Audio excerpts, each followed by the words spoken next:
नमस्कार, मैं हूं संदीप ग्रोवर और स्वागत है आपका हमारे खास शो मनी मास्टर में। क्या आपको शेयर बाजार में ट्रेडिंग की लत लग गई है, या क्या आपके साथ कभी ऐसा हुआ है कि स्टॉप लॉस कटने के बाद भी आप अपना शेयर बेचने का हौसला नहीं जुटा पाते? आपको लगता है कि शायद आपका भाव वापस आ जाएगा। क्यों होता है ऐसा कि ये जानने के बाद भी ट्रेडिंग कॉल से जुड़े फ्रॉड हर तरफ चल रहे हैं, हम उन पर भरोसा करके शेयर बाजार में अपनी गाड़ी कमाई डुबो देते हैं। ये बातें अगर आपको अपनी ट्रेडिंग हैबिट से जुड़ी लगती हैं तो यकीन मानिए आज का मनी मास्टर आपके लिए बहुत खास है, क्योंकि आज हमारे एक्सपर्ट बात करने वाले हैं ट्रेडिंग साइकोलॉजी यानी ट्रेडिंग से जुड़े मनोविज्ञान पर। यह टॉपिक आपके लिए नया हो सकता है, लेकिन यकीन मानिए इसके जरिए आप अपने ट्रेडिंग व्यवहार में बदलाव लाकर बड़े नुकसान से बच सकते हैं। और वो कहते हैं ना कि खराब बाजार में पूंजी ना गंवाना भी पैसा कमाना ही है। तो चलिए सबसे पहले मिलवाते हैं आपको आज के हमारे खास मेहमान विवेक कुमार नेगी से। सर, स्वागत है आपका। विवेक जी फिनएथिक वेल्थ सर्विसेज के डायरेक्टर और सीईओ हैं और शेयर बाजार म्यूचुअल फंड से जुड़ी कई किताबें लिख चुके हैं। शेयर बाजार में विवेक जी करीब 17 साल के आसपास का अनुभव रखते हैं। तो आइए विवेक जी के इस लंबे अनुभव की मदद से हम भी कुछ गुर सीखते हैं और इसके लिए आज के कार्यक्रम की शुरुआत करते हैं। सर, पहले तो आपका बहुत बहुत स्वागत है। मैं पहला सवाल आपसे पूछूं, बहुत बहुत धन्यवाद आज हमारे साथ जुड़े आप इस खास श्रृंखला में। Thank you for having me. आज का प्रोग्राम हम एक स्टेटमेंट के साथ शुरू करना चाहेंगे। Trading is all about being logical, not emotional. So if you are emotional, you are going to lose. So be logical and earn money through trading. चलिए, तो अब शुरुआत में ही हमें एक बढ़िया गुर बता दिया है विवेक जी ने। सर, मैं पहले सवाल की ओर बढ़ता हूं, क्योंकि आज हमारा टॉपिक ही ट्रेडिंग साइकोलॉजी है। तो मैं आपसे यही जानना चाहता हूं कि आखिर ये ट्रेडिंग साइकोलॉजी होती क्या है, यानी कि ट्रेडिंग की शुरुआत से पहले एक ट्रेडर को अपनी जो मानसिकता है, अपना जो माइंडसेट है, उसे कैसे तैयार करना चाहिए? देखिए, ट्रेडिंग को आप हमेशा एक बिजनेस की तरह लेते चलिए। अगर आप इसको बिजनेस मानेंगे तो आप लॉजिकल रहेंगे, आप इमोशनल नहीं होंगे। मोस्टली लोग जब स्क्रीन के सामने बैठते हैं वो ये भूल जाते हैं कि स्टॉक मार्केट उनके बिहेवियर को नहीं अंडरस्टैंड कर सकता। स्टॉक मार्केट जो आउटकम है, जो लाखों करोड़ों traders, investors all over the world trading कर रहे हैं, उनके इमोशंस का आउटकम है। तो ये किसी इंडिविजुअल के सेंटिमेंट्स को तो नहीं समझ सकता। तो आप कितना भी अपनी पोजीशन को लेकर कॉन्फिडेंट हैं, या आप कितना भी अपनी पोजीशन को लेकर रो लीजिए, हंस लीजिए, market will not react to it. So आपको करना क्या है? रिएक्ट आपको करना है, मार्केट को नहीं करना है। आपको अपने सेंटिमेंट्स कंट्रोल करके चलने हैं। ठीक है, तो एज अ ट्रेडर देखा जाए तो काफ़ी ज़्यादा अनुशासन रखने की बात है। पहली बात में ही हमें विवेक जी ये कह रहे हैं कि अपने जो इमोशंस हैं उनको आपको कंट्रोल करके चलना है। तो क्या सर मैं फिर ये मानूं कि एक जो ट्रेडर है और जो इन्वेस्टर हैं या जो निवेशक जिसे हम कहते हैं, वो दोनों अलग अलग होते हैं? तो इनके बीच का फिर अंतर बताइए, तब मैं फिर आगे बात को बढ़ाता हूँ। देखिए, एक इन्वेस्टर जो होता है, he has to be intelligent, और वो बहुत सारे रिपोर्ट्स वगैरह स्टडी करते हैं, बहुत सारा एनालिसिस करते हैं, कंपनी के बारे में बहुत सारी इंफॉर्मेशन रखते हैं। जबकि ट्रेडर के लिए कोई जरूरी नहीं होता है। Trader is more concern about the price movement of the stock. अब वो प्राइस रिलायंस का हो सकता है, टाटा का हो सकता है, किसी भी कंपनी का हो सकता है, उससे फर्क नहीं पड़ता है। सो ही इज नॉट कंसर्न कि कंपनी क्या बिजनेस करती है, ठीक है, या उसका बिजनेस किस तरह का चल रहा है। ट्रेडर को चाहिए 2, 4, 5% कम। सो उस मूव में वो पैसा बना सकता है। Whereas investor is concern about the long term growth story of the company. So दोनों में बहुत बड़ा फर्क आ जाता है। दोनों का जो एनालिसिस का तरीका है करने का, वो डिफरेंट है, और दोनों का जो मार्केट को देखने का नजरिया है वो भी बिल्कुल अलग है। तो हम ये कह सकते हैं, both are opposite sides of the same coin. ठीक है, तो एक ट्रेडर और जो निवेशक हैं, एक ही सिक्के के दो पहलू हैं, लेकिन ट्रेडर को इस चीज़ से कोई फर्क नहीं पड़ता कि कंपनी क्या कारोबार में है, उससे उनको कोई मतलब नहीं है। फंडामेंटल्स की जहाँ तक बात है, वो केवल एक निवेशक की चिंता होती है कि उसे देखना होता है कि जब वो लंबी अवधि के लिए निवेश करता है तो एक फंडामेंटल्स देखने जरूरी होते हैं। लेकिन ट्रेडर्स को केवल जो प्राइस मूवमेंट है इस स्टॉक का जिसमें वो ट्रेड करता है, उसके लिए केवल वही अहम होता है। तो चलिए सर, हमने ये समझ लिया कि एक ट्रेडर और इन्वेस्टर, इनके बीच में अंतर क्या होता है। अब जरा ये बताइए कि क्या ट्रेडर्स भी अलग अलग तरह के होते हैं? मतलब क्या ट्रेडर्स के भी अलग अलग तरह के टाइप्स या प्रकार होते हैं? देखिए होता क्या है, कोई ट्रेडर 2 मिनट में पोजीशन को लेकर अनकंफर्टेबल हो जाता है। कोई ट्रेडर होता है वो ड्यूरिंग द डे अपनी पोजीशंस स्क्वेयर ऑफ करके जाता है, वो नेक्स्ट डे के लिए कैरी नहीं करता है। कुछ ट्रेडर्स ऐसे होते हैं जो मार्केट को स्टडी करते हैं, नेक्स्ट डे मार्केट क्या ओपन होगा, नेक्स्ट 2-3 दिन में किस तरह का मूवमेंट होगा, उसको लेकर अपनी स्ट्रेटजी बनाते हैं। तो इनको हमने डिफरेंट कैटेगरीज में डिवाइड किया है। जो सबसे छोटी कैटेगरी है उनको बोलते हैं स्कैल्पर्स। अच्छा। अब स्कैल्पर्स का काम क्या होता है, they look at the screen on a continuous basis, और जैसे ही उनको अपॉर्चुनिटी मिलते हैं, they enter the stock and exit within 2 to 5 minutes. They अच्छा। Don't hold their positions for longer period of time. जितनी जल्दी वो एंट्री करते हैं उतनी ही जल्दी वो एग्जिट भी कर लेते हैं। सेकंड कैटेगरी होती है डे ट्रेडर्स की। डे ट्रेडर क्या करते हैं, थोड़ा लॉजिकल होते हैं, वो चार्ट स्टडी पर ध्यान देते हैं, वो डेटा एनालिसिस पर ध्यान देते हैं, और उसके बेसिस पर जो पोजीशंस बनती हैं उसमें वो 2 घंटे 3 घंटे 4 घंटे के लिए अपनी पोजीशंस बनाते हैं और प्रॉफिट कमाने की कोशिश करते हैं। तीसरी कैटेगरी है आपकी स्विंग ट्रेडर्स की। नाउ स्विंग ट्रेडर्स क्या होते हैं, they try to understand the market behaviour for next few hours and few days. मतलब आज क्या होगा, कल क्या होगा, अगले 2-4 दिन में क्या होने वाला है, उसके बेसिस पर वो पोजीशन बनाते हैं। बीटी, एसटी, एसटी, बीटी, इस तरह के बहुत सारे ट्रेड्स हैं जिनको स्विंग कैटेगरी में हम इंक्लूड कर सकते हैं। लास्ट कैटेगरी बहुत ही इंटरेस्टिंग है, which is called positional traders, या इनको आप न्यूज बेस्ड ट्रेडर्स भी कह सकते हैं। तो ये न्यूज एंड व्यूज एनालिसिस पर चलते हैं, ये मोमेंटम पकड़ते हैं। किसी इंडस्ट्री में, किसी कंपनी में किस तरह की कोई न्यूज आने वाली है तो उसके बेसिस पर ये लोग ट्रेड करते हैं। तो ये पोजीशन आपकी 2 दिन 4 दिन 5 दिन के हिसाब से भी हो सकती है। तो अगर हम टाइम के आधार पर देखें तो स्कैल्पर्स और डे ट्रेडर्स की संख्या हिंदुस्तान में काफी बढ़ रही है रिसेंट टाइम्स के अंदर। और स्विंग ट्रेडर्स और पोजिशनल ट्रेडर्स एक ऐसी कैटेगरी है जो इसको पार्ट टाइम बिजनेस मानकर चलते हैं। ठीक है, तो ये आपने 2 प्रकार से बताया ना सर, एक तो टाइम वाइज और एक स्टाइल वाइज भी आपने बताया। स्टाइल वाइज भी एक्सप्लेन कर दीजिए। जी स्टाइल वाइज देखिए 2 तरह के ट्रेडर होते हैं। एक तो वो कोशिश करते हैं कि मार्केट के ट्रेंड के साथ, and I think that is the best method to be with the market. Market का ट्रेंड जिस तरीके से चलता है उसी तरीके से वो काम करते हैं। अगर मार्केट का ट्रेंड स्ट्रांग है तो वो कोशिश करते हैं कि बाय अपॉर्चुनिटीज ढूंढे, और मार्केट का ट्रेंड वीक है तो वो कोशिश करते हैं कि सेल अपॉर्चुनिटीज ढूंढे। वेरे स्विंग ट्रेडर्स की जो क्वालिटी होती है, वो मार्केट ट्रेंड को फोकस ना करके वो अपॉर्चुनिटीज फाइंड आउट करते हैं स्टॉक्स के अंदर कि कोई स्टॉक ऑलरेडी 10% बढ़ चुका है तो यहां से 2% ही नीचे आ सकता है, तो वो 2% का स्विंग लेने की कोशिश करते हैं। सो वो क्या करते हैं कि दोनों तरफ के पोजीशंस लेते हैं। ट्रेंड ट्रेडर्स की क्वालिटी होती है दे B with the trend of the market. Swing traders की क्वालिटी होती है कि वो बहुत जल्दी अपना चेंज कर लेते हैं मार्केट का दाव। वो पॉजिटिव में बैठे हैं तो नेगेटिव में भी कन्वर्ट हो जाएंगे, और नेगेटिव में बैठे हैं वो पॉजिटिव में कन्वर्ट हो जाएंगे। सो स्विंग ट्रेडर्स के जनरली वॉल्यूम ज्यादा होते हैं, and they take help of charts, they take help of lot of technical tools जिसमें उनको ओवरसोल्ड ओवरबॉट पोजीशंस का पता लगता है, वेव थ्योरी वगैरह के ऊपर भी काम करते हैं। तो ये काफी टेक्निकल ट्रेडर होते हैं जो स्विंग ट्रेडर्स। ठीक है, तो एक हो गया टाइम के हिसाब से और दूसरा हो गया स्टाइल के हिसाब से। ये 2 प्रकार के ट्रेडर्स हैं जो हमें अमूमन मार्केट्स में मिलते हैं, जहाँ तक इंडियन मार्केट्स की बात है। और सर हमने इनके जो माइंडसेट है उसके बारे में समझ लिया। अब मेरे दिमाग में जो सवाल आ रहा है, चूंकि हम ट्रेडर्स की पूरी मानसिकता को समझ रहे हैं, ट्रेडिंग से जुड़ा जो पूरा मनोविज्ञान है उसे डीकोड कर रहे हैं, तो मेरा सवाल मन में आ रहा है डेली रूटीन को लेके। लेकिन उस तरफ मैं बढ़ूँ उससे पहले मैं जरा ये जानना चाहता हूँ कि क्या कोई कॉमन मिस्टेक्स भी हैं, कोई आमतौर पे गलतियां भी जो ट्रेडर्स करते हैं, पहले जरा वो हाईलाइट कीजिए हमारे लिए। देखिए सर, मैंने ना एक बुक लिखी है which is on trading psychology, trading fundamentals. उसमें हमने एक चैप्टर दिया है कॉमन मिस्टेक्स के नाम से, और 7 मिस्टेक्स आउटलाइन की हैं।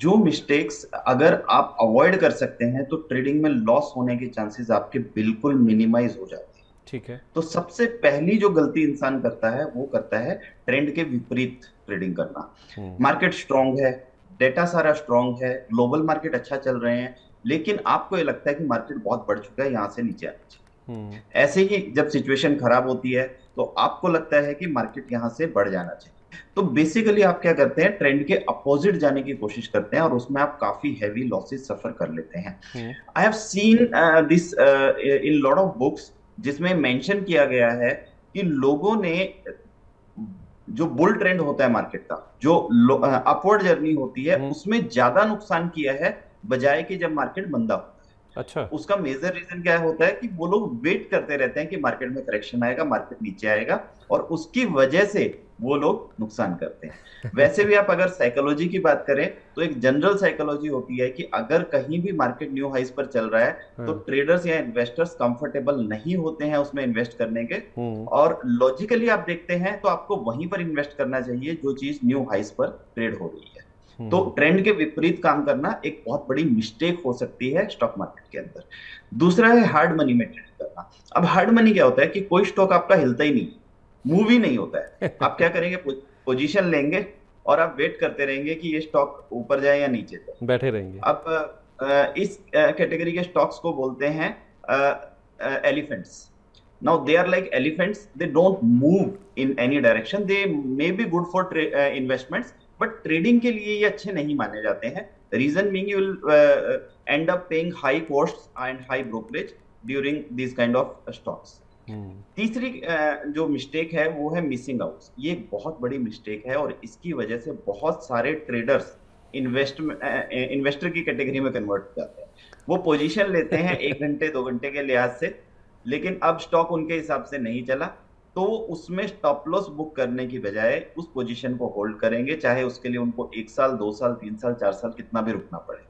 And these kind of positions sometimes can eat out substantial part of your investments. तो ये गलती हमें नहीं करनी चाहिए। अगर हमने कोई ट्रेड 1 घंटे या 2 घंटे के लिए लिया है तो eight the end of the 2 hours हमें उसको एग्जिट कर देना चाहिए, what ever is the loss.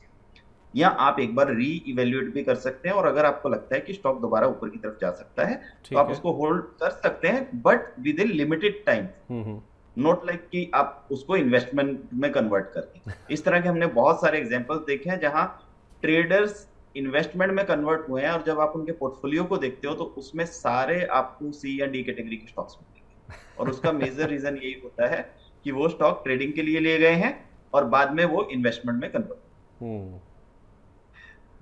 चौथा जो मैं मिस्टेक आउटलाइन करना चाहूंगा वो है बिना कारण कोई ट्रेड करना, ट्रेड विदाउट रीजन। आप मार्केट में बैठे हैं, मार्केट में कोई किसी तरह का मूव हो नहीं रहा है, स्टॉक्स ऊपर जा रहे हैं नीचे आ रहे हैं, but actually there is no trend in the market.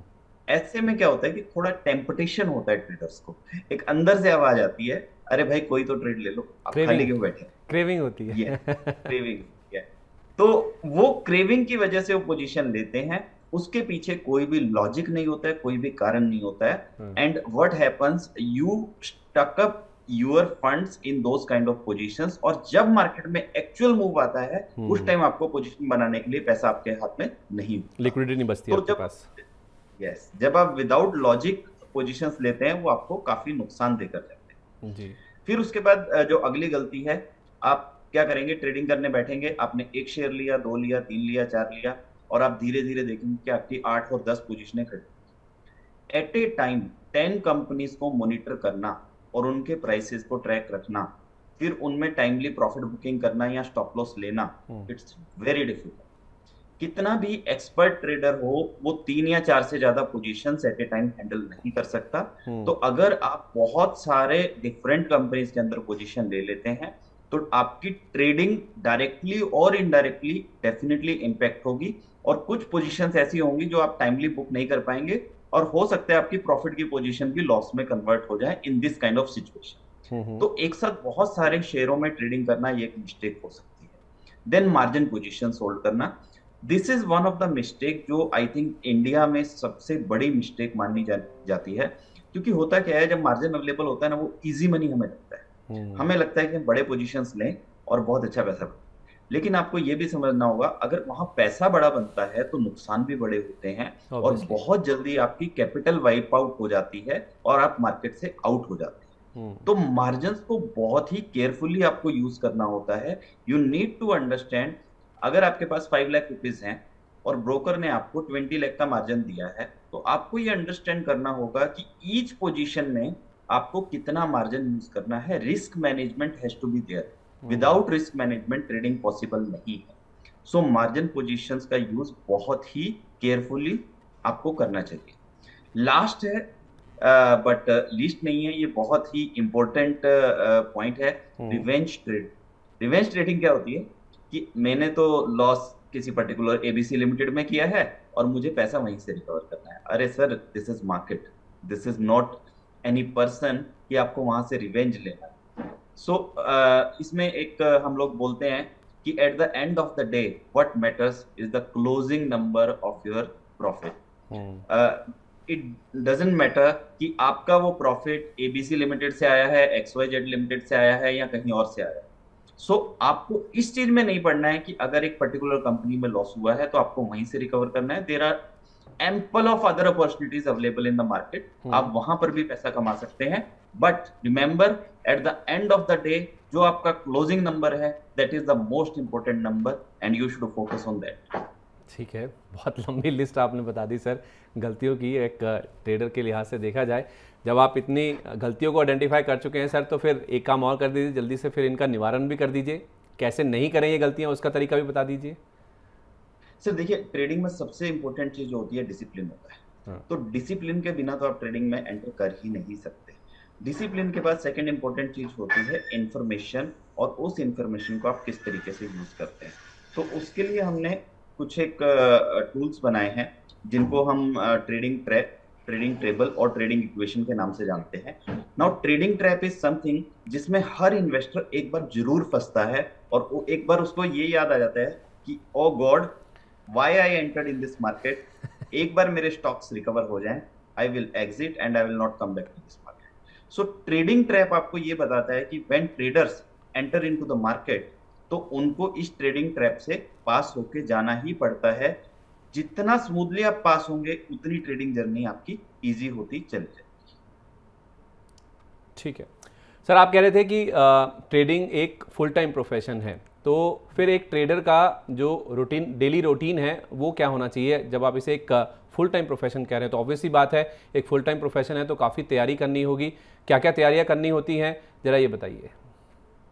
Sir देखिए, मार्केट आपको ना बहुत सारे सरप्राइजेस देती है, तो सरप्राइजेस के लिए आपको तैयार रहना चाहिए। And this is a well known fact that only uncertainty is the thing which is certain in the market, right? So जब अनसर्टेनिटी है और आप जितना बेटर प्रिपेयर्ड रहेंगे उतना ही आपके लिए अच्छा है, क्योंकि सिचुएशन खराब होगी या नहीं होगी, नोबडी नोस। डेटा क्या आएगा during the market, nobody nose. But अगर आपको पता है कि 12 बजे ये डेटा आने वाला है, you know that there can be big swings in the market and you can get prepared for the that. तो इसके लिए बड़ा सिंपल है, हमने 4-5 कैटेगरीज के अंदर डेटा को डिवाइड किया है। अगर आप उस तरीके से डेटा की स्टडी कर लेते हैं तो नेक्स्ट डे आपको बड़े सरप्राइजेस शायद नहीं मिलेंगे। उसमें बड़ा सिंपल होता है सर। एक तो सबसे पहले आपको मार्केट के अंदर आज जो बड़े इवेंट्स होने वाले हैं उसका ट्रैक रिकॉर्ड रखना बहुत जरूरी है। जैसे कि आरबीआई की क्रेडिट पॉलिसी हो गई, कोई किसी तरह का गवर्नमेंट का अनाउंसमेंट हो गया, किसी तरह के डेटा, जीडीपी नंबर्स वगैरह हो गए, इन्फ्लेशन के नंबर्स हो गए। तो इस तरह की बड़ी इवेंट्स जो भी होती है मार्केट पर काफी बड़ा इम्पैक्ट डालती हैं, तो उन पर ध्यान रखना बहुत जरूरी है। दूसरी चीज होती है फ्यूचर एंड ऑप्शंस का डेटा काफी इंपॉर्टेंट रोल प्ले करता है मार्केट मूवमेंट्स के अंदर। अगर आप ओपन इंटरेस्ट चेक कर लेंगे कि किन किन स्ट्राइक प्राइसेस पर हाईएस्ट बना हुआ है, तो आपको लेवल्स निकल कर आ जाते हैं मार्केट में कि कौन से लेवल्स इंपॉर्टेंट है नेक्स्ट डे के लिए, किस लेवल के ब्रेक होने पर नेक्स्ट लेवल क्या बन सकता है। तो एफ एंड ओ डेटा का एनालिसिस करना बहुत इंपॉर्टेंट है किसी भी ट्रेडर के लिए। इसमें आप पुट कॉल रेशो भी देख सकते हैं, ओपन इंटरेस्ट एनालिसिस भी कर सकते हैं, स्ट्राइक प्राइस एनालिसिस भी कर सकते हैं, इंडिया विक्स को भी देख सकते हैं, और उसके अकॉर्डिंग आप अपनी नेक्स्ट डे की स्ट्रेटजी बना सकते हैं। तीसरी चीज है, देखिए, India is also part of global markets. अब ग्लोबल मार्केट का पार्ट है तो डेफिनेटली ग्लोबल मार्केट का इम्पैक्ट इंडिया के ऊपर आता है। रशिया यूक्रेन वॉर हुआ था तो उनका इम्पैक्ट हमें देखने को मिला। कोरोना जब आया था तो पूरी दुनिया के मार्केट नीचे गिरे थे। तो वर्ल्ड मार्केट के अंदर क्या चल रहा है ये देखना बहुत जरूरी है। सब मार्केट्स का जो लीडर माना जाता है वो यूएस को माना जाता है, तो यूएस मार्केट्स को ट्रैक करना बहुत जरूरी है। उसके बाद आप यूरोपियन मार्केट्स को ट्रैक कर सकते हैं, और फिर इंडिया एशिया का पार्ट है तो एशियन मार्केट्स को भी आपको ट्रैक करना बहुत जरूरी है। कोई जरूरी नहीं है हमारा मार्केट वैसे ही बिहेव करेगा, बट डेफिनेटली अगर सारे ग्लोबल मार्केट ऊपर हैं या नीचे हैं तो वो आपको ट्रेंड समझने में हेल्प डेफिनेटली कर सकता है। चौथी चीज है, टेक्निकल लेवल्स क्या निकल कर आते हैं मार्केट में। टेक्निकल लेवल्स इंपॉर्टेंट इसलिए हो जाते हैं क्योंकि आप उसके बेसिस पर अपने एंट्री और एग्जिट पॉइंट्स डिसाइड कर सकते हैं। अब वो टेक्निकल लेवल्स के लिए आप टूल्स कुछ भी यूज कर सकते हैं। It can be moving averages, it can be pivot point calculation, it can be fibo levels, it can be so any kind of technique you can use whatever you like, but आपको technical levels पता होना बहुत जरूरी है next day के लिए।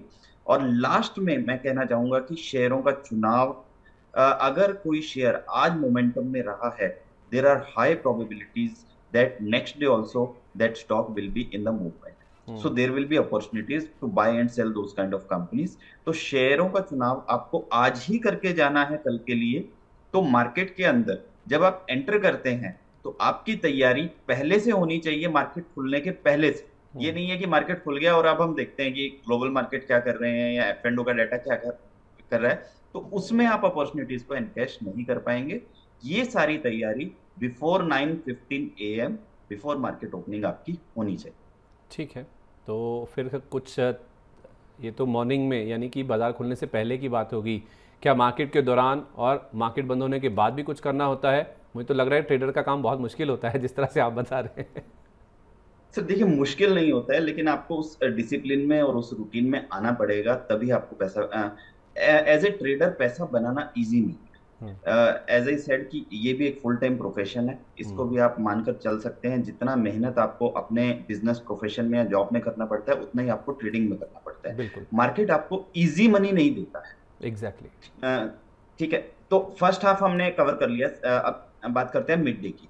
Mid day में market थोड़ा सा डल हो जाता है, और मिड डे के ड्यूरिंग अगर हम इंडियन मार्केट्स की बात करें तो यूरोप के खुलने का समय होता है, तो उस समय आपको यूरोपियन बाजारों पर नजर बनाए रखनी चाहिए।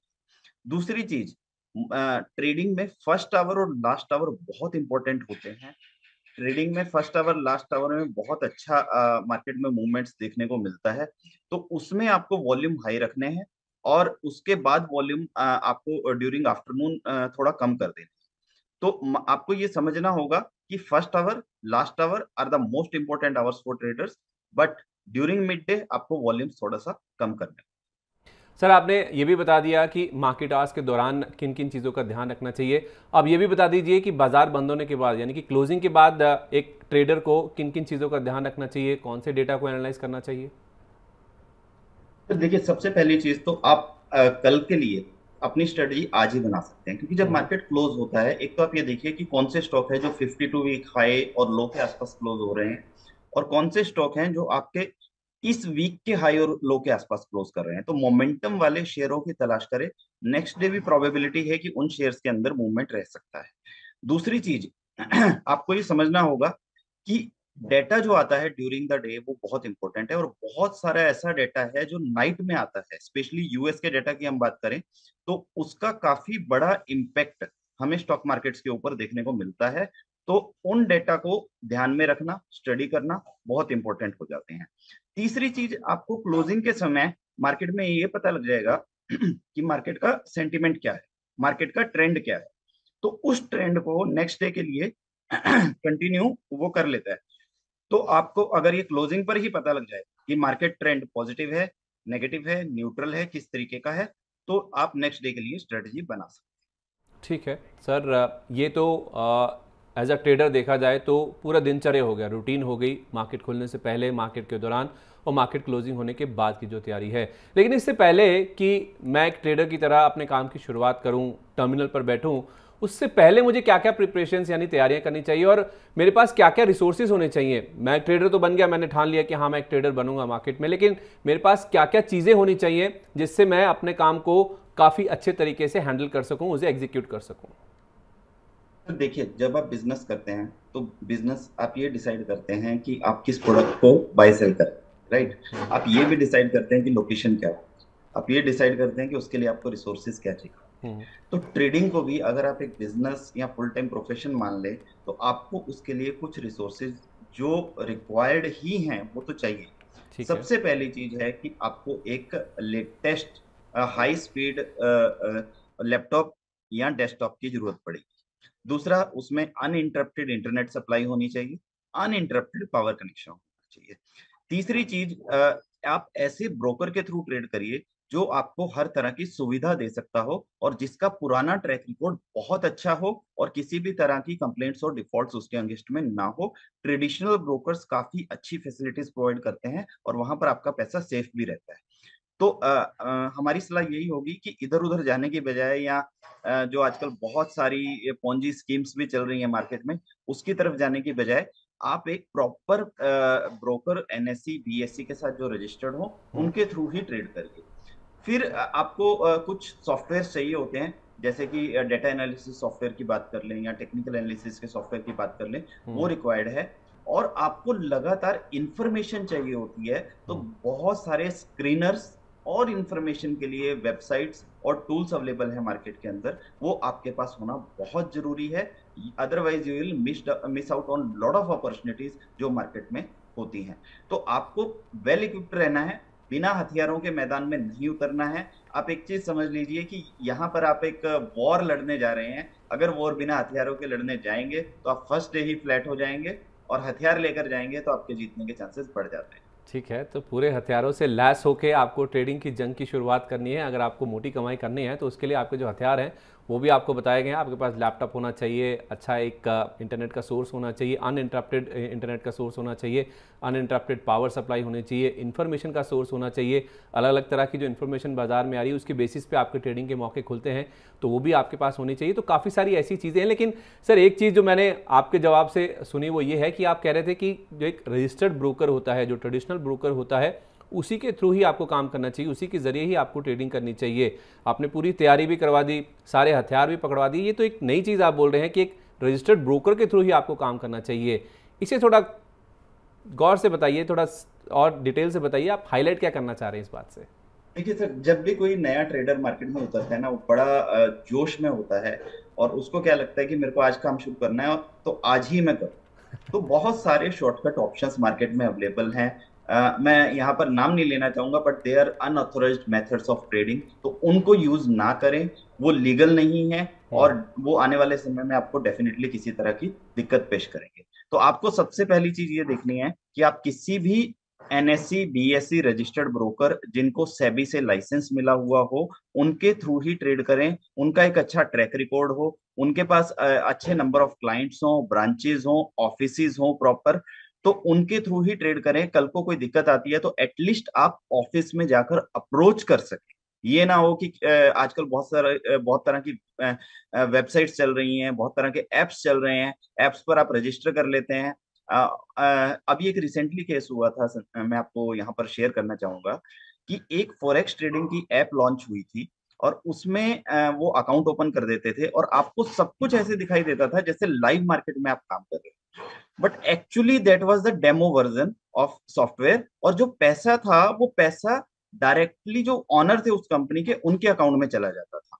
एंड अल्टीमेटली जब इन्वेस्टर्स उसमें से पैसा निकालने लगे तो वो किसी भी तरह का पैसा नहीं निकाल पाए, तो फिर उनकी कंप्लेंट्स हुई और फिर ये सामने हमें देखने को मिला कि इस तरह की बहुत सारी एप्स मार्केट में आ गई हैं जो आपको दिखाएंगी कि सब कुछ लाइव मार्केट में चल रहा है, लेकिन एक्चुअली वो सब डेमो होता है और पैसा उनके अकाउंट में शिफ्ट हो जाता है, जो कि बाद में क्लेम करना या निकालना एक बहुत ही मुश्किल प्रोसेस है।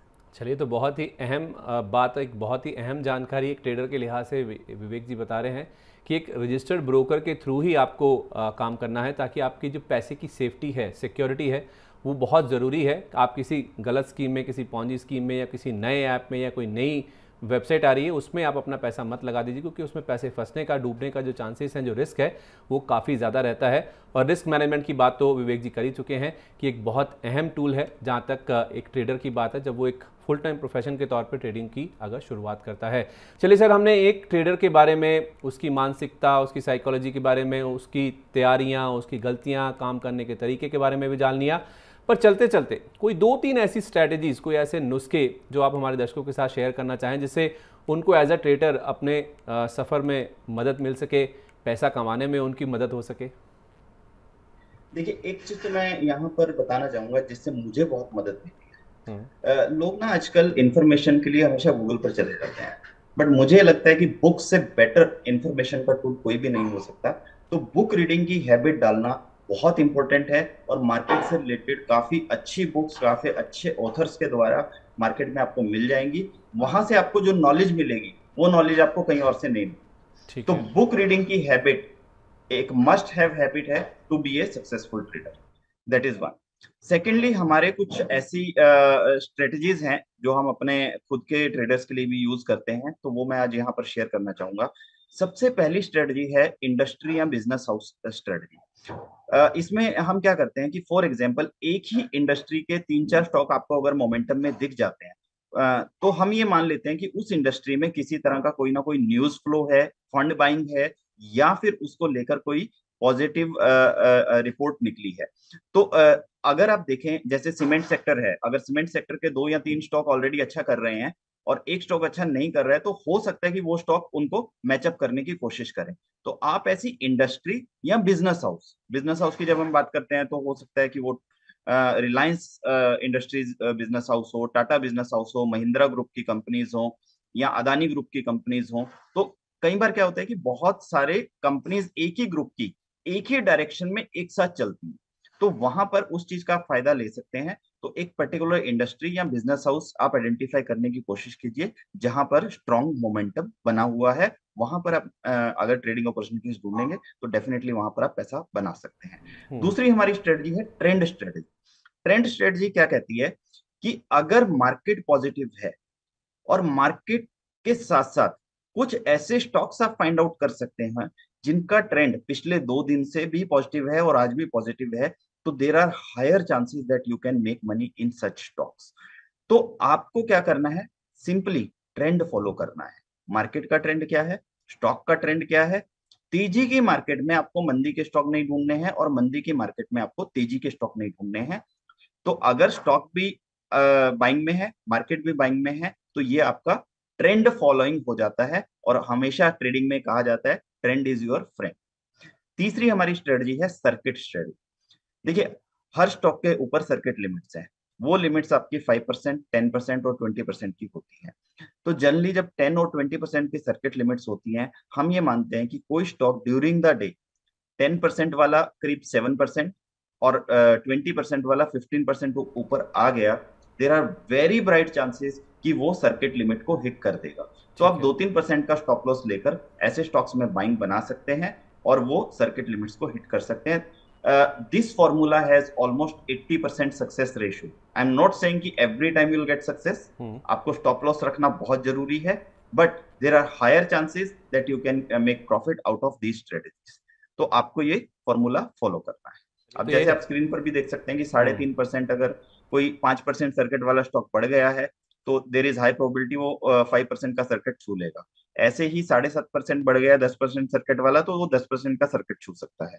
और 20% सर्किट वाला स्टॉक अगर 16% बढ़ गया है, तो वो 20% सर्किट को छू लेगा। There is a very high probability of that. तो इस स्ट्रेटेजी को आप फॉलो कर सकते हैं और इसके लिए स्क्रीनर्स मार्केट में अवेलेबल हैं, उन स्क्रीनर्स को आप यूज कर सकते हैं।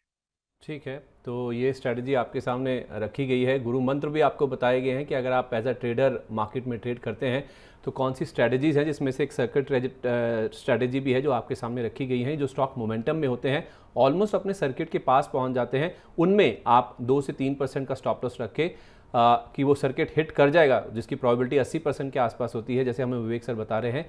उसमें भी आप काम करके अपनी पोजीशन बना के ट्रेड इनिशिएट करके मोटा पैसा बना सकते हैं। तो आपके साथ पूरी मनोविज्ञान जो है ट्रेडिंग का वो भी शेयर कर दिया गया है, गलतियां भी शेयर कर दी गई हैं, क्या तरीके हैं उनको सही करने के वो भी बता दिए गए हैं, नुस्खे भी आपको बता दिए गए हैं कि अगर आप एक ट्रेडर हैं तो आपको अगर अच्छा पैसा बनाना है मार्केट्स में तो क्या क्या स्ट्रैटेजीज आप इस्तेमाल कर सकते हैं। लेकिन सर, एक आखिरी सवाल फिर भी मैं आपसे पूछूंगा कि बहुत सारे लोग हैं, क्योंकि स्पेशली जो कोरोना काल था उसके बाद हमने देखा है कि काफ़ी लोग हैं जो मार्केट्स में एंटर हुए हैं, उनको जो ट्रेडिंग की लत है वो लगी है। स्पेशली इसलिए क्योंकि वर्क फ्रॉम होम चलने के कारण लोगों के पास टाइम बहुत ज़्यादा था, जिससे शेयर बाजार में लोगों की एंट्री भी बहुत तेज़ रफ्तार से हुई है। हाल में हमने देखा भी है जो डीमैट अकाउंट की संख्या है वो भी 10 करोड़ के पार चली गई, क्योंकि पिछले 2 साल में ये जो कोरोना काल का पीरियड था उसमें बहुत सारे नए जो निवेशक हैं उनकी बाजार में एंट्री होती हुई दिखी है। बाजार में रैली आई है लोअर लेवल से, तो जाहिर सी बात है लोगों ने पैसा बनाया भी है। लेकिन अब जो है मार्केट से पैसा बनाना लोगों के लिए मुश्किल हो रहा है और धीरे धीरे हम देख रहे हैं कि जो वर्क फ्रॉम होम है वो भी खत्म होता हुआ दिख रहा है। लेकिन ऐसे सिचुएशनल ट्रेडर्स को आप क्या सलाह देना चाहेंगे जिनको ट्रेडिंग की लत लग गई है, उस लत से कैसे बाहर आ जाए, उसे कैसे छुड़ाया जाए? देखिए ट्रेडिंग को आप इसको लत ना मानकर इसको एक प्रोफेशन मान लीजिए। देखिए बहुत सारे लोग ना इसको एज ए वीडियो गेम लेते हैं, और वीडियो गेम में जैसे आप दिन भर बटन दबाते रहते हैं तो आपको बटन दबाना है।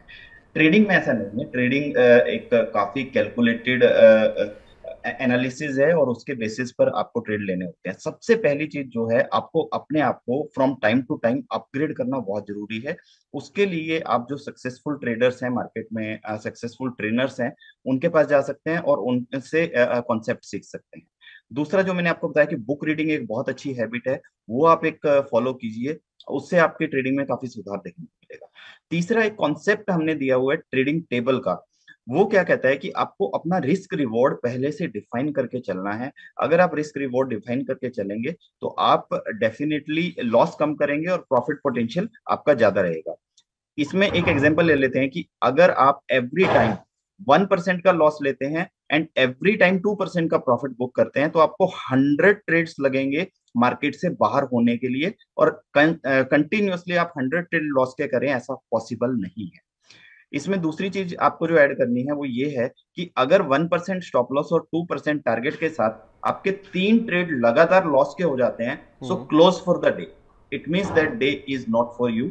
एक दिन में आपने 3% का लॉस कर दिया, that is enough for you. Next day आप फिर से आइए, स्ट्रेटजी बनाइए, प्लान कीजिए, और अगर ये कंटिन्यूअस 3 डेज अगर ये प्रोसेस हो जाता है, then you should stop trading at least for few months and few weeks. Go back, take some training, read some books, get some knowledge and then apply yourself. देखिए अगर आप ये formula follow करते हैं, आपने 3 दिन 3% का लॉस किया, तो आपका सिर्फ 9% का लॉस। इट मीन्स 91% कैपिटल आपके पास आज भी सेफ है, और उस कैपिटल से आप मार्केट में री एंटर कर सकते हैं। लेकिन री एंटर आप कब करें? आप तैयारी के साथ करें, बिना तैयारी के मत कीजिए। और ये फॉर्मूला एक बहुत सक्सेसफुल फॉर्मूला है। When I was trading in the US markets, तो ये हमारे ट्रेनर ने हमें सिखाया था, और ये बहुत इफेक्टिव फॉर्मूला है कि लगातार 3 ट्रेड लॉस हो जाए, क्लोज फॉर द डे, और लगातार 3 दिन लॉस हो जाए, close at least for a week. चलिए, तो बहुत ही प्रैक्टिकलिटी के साथ आपको एक एग्जाम्पल भी दिया गया है कि अगर आप एक दिन में 3% के आसपास का लॉस कर देते हैं तो आप अपनी जो ट्रेडिंग है दिन के लिए उसे बंद कर दीजिए, और 3 दिन तक अगर आपको लगातार 3% का रोज लॉस होता है, यानी कि 3 दिन में अगर आपने अपनी कैपिटल का 9% के आसपास वाइप आउट कर दिया है, तो आपको कुछ हफ्तों के लिए, कुछ महीनों के लिए अपनी जो ट्रेडिंग है उसे रोक देना चाहिए। वापस अपने आप को रीपोजिशन करिए, तैयारी कीजिए। जैसे सर बता रहे हैं कि आपको बुक रीडिंग की एक आदत डालनी चाहिए, अपनी तैयारी करनी चाहिए और सीखना चाहिए, ट्रेनिंग के लिए जाना चाहिए। उसके बाद आप लौटिए, क्योंकि आपके पास अपनी जो 91% कैपिटल है अभी भी बची हुई है, तो उस कैपिटल को डिप्लॉय करने से पहले आप सीख के आइए। जो 9% आपने गंवाए हैं उसके आपके क्या अनुभव रहे हैं, उससे आपको क्या सीखना चाहिए। उस तैयारी के बाद फिर आप अपना जो 91% कैपिटल बचा हुआ है, सीखने के बाद, पढ़ने के बाद, जानने के बाद फिर आप मार्केट में उतर सकते हैं। विवेक सर, आपका बहुत बहुत शुक्रिया मनी मास्टर की इस खास श्रृंखला में आज हमारे साथ जुड़ने के लिए, और बहुत ही आसान भाषा में ट्रेडिंग साइकोलॉजी के बारे में हमारे दर्शकों को समझाने के लिए। Thank you sir. चलिए, तो आशा करते हैं कि दर्शकों की समझ को और सहज बनाने की मनी मास्टर की ये खास पहल आपको पसंद आई होगी। आज के लिए बस इतना ही। मनी मास्टर के अगले एपिसोड में बाजार के एक और एक्सपर्ट के साथ, शेयर बाजार से जुड़े एक नए टॉपिक के साथ आपसे फिर मुलाकात होगी। तब तक आप देखते रहिए मनी 9। नमस्कार।